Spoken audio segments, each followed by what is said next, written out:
Salut à tous et bienvenue sur ma chaîne Weshpo mes petits bricolos. Alors aujourd'hui une vidéo sur le variateur de lumière. Qu'est-ce qu'un variateur de lumière? À quoi sert-il? Quels sont les différents modèles qui existent sur le marché? Et puis bien sûr, chose très importante, comment brancher un variateur de lumière? Alors voici toutes ces explications en images. Le variateur de lumière trouvera sa place dans le salon ou dans la chambre. En général, il sera disposé dans les pièces à vivre pour créer une ambiance quasiment sur demande. Hormis le fait de créer une ambiance à la demande, le variateur de lumière a un avantage non négligeable. Il permet l'économie d'énergie. En effet, quand vous allez faire varier votre lumière dans le sens au plus bas, au plus tamisé, votre ampoule consommera beaucoup moins d'énergie, d'où l'économie. Les variateurs de lumière peuvent être utilisés pour tout type d'ampoule. Toutefois, la compatibilité dépendra du type de variateur choisi. Il existe des variateurs universels pour pouvoir fonctionner avec tout type d'ampoule et d'autres variateurs qui fonctionneront qu'avec certaines ampoules. Il existe plusieurs types de variateurs. Il y a donc le classique, il y a le variateur à double fonction, les variateurs programmables, les variateurs sans fil, les variateurs infrarouges. Il faut savoir que le variateur classique varie de 60 à 500 watts en général. Sur ce modèle-ci, on peut aller jusqu'à 800 watts. Sur ce modèle-ci, qui est simplement pour faire varier la lumière LED, ira jusqu'à 250 watts. Alors soyez prudents, faites très attention quand vous faites l'achat d'un variateur ou d'ampoule.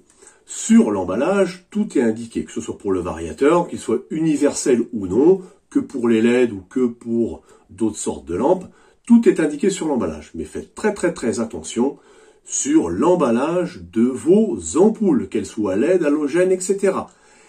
Il y a un symbole qu'il faut faire très attention. Les lampes, pour être variées sur votre installation, sur un variateur de lumière, il faut que vos lampes soient dimmables. Dimmable veut dire en anglais dimmer, qui veut dire assombrir. Il y a un symbole comme celui-ci, d'accord? Cette ampoule est dimmable, donc je vais pouvoir la faire varier sur un variateur de lumière. Ce symbole-ci veut dire non dimmable, d'accord? On ne pourra pas installer cette lampe sur un variateur de lumière. Donc faites très attention quand vous faites vos achats. Alors si vous avez décidé de changer votre interrupteur par un variateur de lumière, sachez que la mise en place est très simple. N'oubliez pas de couper le courant dans votre tableau général, car vous savez très bien que l'électricité peut provoquer des blessures très graves. Si vous avez des doutes, comme je dis toujours, n'hésitez surtout pas à consulter un électricien. Alors on va passer au côté pratique, à la mise en place du variateur. Alors, comme à l'habitude, on va travailler sur plaquette, c'est beaucoup plus simple. J'ai représenté ici donc un simple allumage qui commande deux lampes, la lampe 1 et la lampe 2. Je vous invite à aller voir les vidéos sur la chaîne si vous ne savez pas pour le simple allumage, pour le double allumage, pour la prise commandée, etc. Ici donc on est sur un simple allumage qui commande deux lampes. D'accord? On va donc remplacer l'interrupteur par un variateur.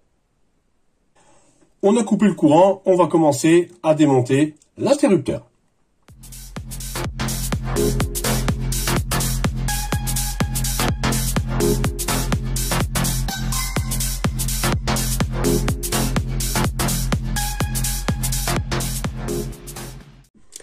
Alors j'ai choisi ce modèle de variateur puisque sur ma plaquette j'ai des lampes à incandescence. Donc sinon j'aurais choisi l'autre modèle pour faire varier du LED. Surtout que ce modèle-là est très sympa.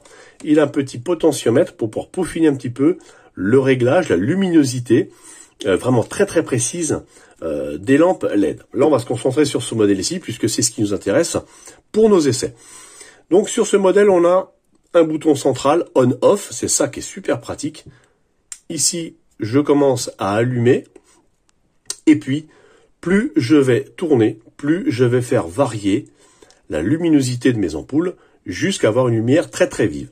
Et dans le sens inverse, je vais diminuer jusqu'à avoir une lumière tamisée et je vais pouvoir éteindre la lumière. On va démonter cette molette comme ceci. Ici, on va avoir un écrou central qu'on va pouvoir démonter donc soit avec une pince à bec long ou une clé, c'est du 14, pour pouvoir desserrer l'écrou central. J'ai desserré l'écrou central, hop, je l'enlève, je le mets de côté. Je vais pouvoir dissocier maintenant mon appareil. D'accord, je peux enlever le cadre. Voilà. Alors, ce qui est bien sur ces modèles-là, c'est le modèle Solera. Ceux qui connaissent déjà ma boutique en ligne ou Espion Shop, vous allez pouvoir retrouver vraiment les modèles d'interrupteurs, de prises, etc. Ce qui est bien, c'est que c'est vraiment adaptable sur tout. Si ce variateur, je veux le mettre sur un élément, par exemple, de 3 que j'ai à l'entrée de ma pièce, je peux le mettre sur n'importe quel cadre, bien sûr, le cadre qui correspond à la marque Solera. D'accord? Si je veux le mettre sur une entrée où j'ai déjà des interrupteurs extérieurs, une prise de courant, enfin bref, etc., je peux le positionner sur n'importe quel cadre, que ce soit vertical ou horizontal. Donc je vous invite à aller voir ma boutique en ligne, vous verrez, le matériel est très très sympa et super, de super qualité et très très costaud. Alors ici, pour terminer la présentation du variateur, j'espère que vous voyez bien, on a deux bornes de raccordement, d'accord, donc très très simple. Ici, j'ai une flèche dirigée vers le bas, d'accord, donc c'est l'entrant, donc ça va être la phase, le fil rouge. Et de l'autre côté, j'ai une flèche sortante, ça va être donc le retour lampe, donc ici en ce qui me concerne, le fil marron. Vous avez d'autres symboles qui existent, je vous les mets ici à l'écran. Sur la partie arrière, comme je vous disais tout à l'heure, on peut aller de 60 à 500 watts. Ce modèle-ci, je peux aller jusqu'à 800 watts. Donc ici, tout simplement, sur la flèche vers le bas, donc la partie entrante, je vais y brancher la phase, donc le fil rouge.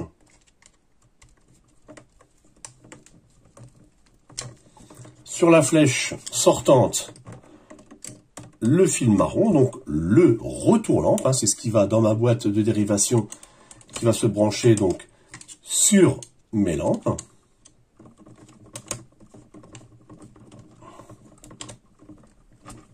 Tout simplement, j'ai remplacé donc mon interrupteur par un variateur. On laisse toujours du mou derrière, d'accord.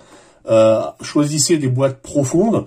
Moi ici c'est un modèle qui fait 46 mm de profondeur avec des colliers réalisants, donc très pratique pour installer ça dans du placo, dans des cloisons sèches. Vous avez un temps de gagner, mais alors mais phénoménal.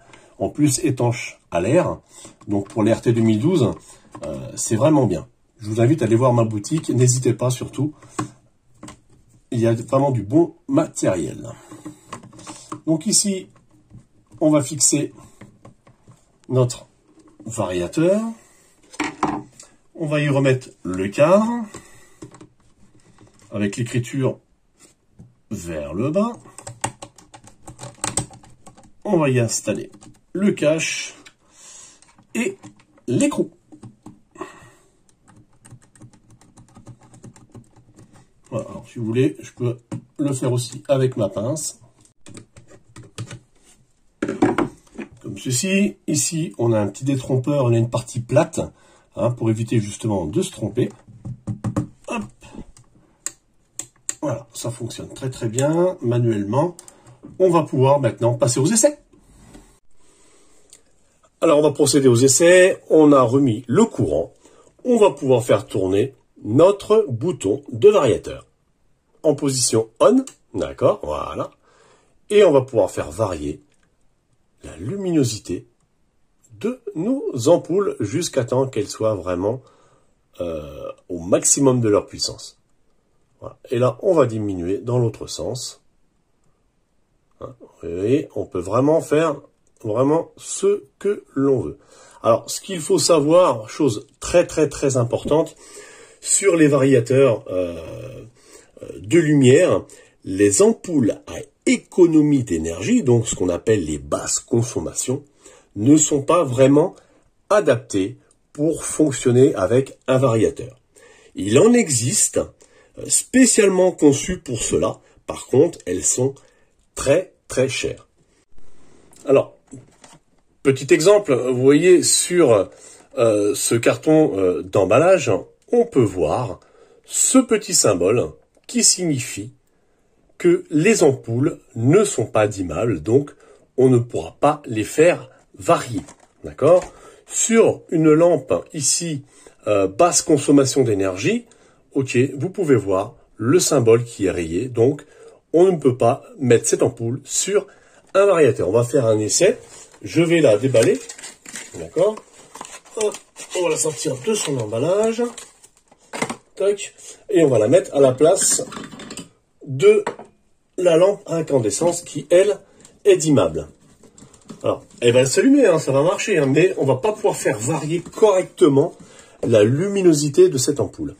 Donc ici, on met en route, je l'allume, mais elle s'allume directement, vraiment, quasiment à sa forte puissance dès le départ, alors que l'autre ici n'est pas encore à fond. D'accord ? Donc c'est ça l'inconvénient de ces lampes-là. Là, je suis en train de faire varier, mais il n'y a que celle de droite qui varie. D'accord ? Donc, attention, quand vous achetez vos ampoules, qu'elles soient bien dimmables, que vous pouvez les faire varier, hein, que ce soit des lampes basse consommation, que ce soit de l'halogène, que ce soit du LED. Faites très très très attention qu'il n'y ait surtout pas ce symbole, hein, parce que là, ça fonctionnera pas du tout. Ok ?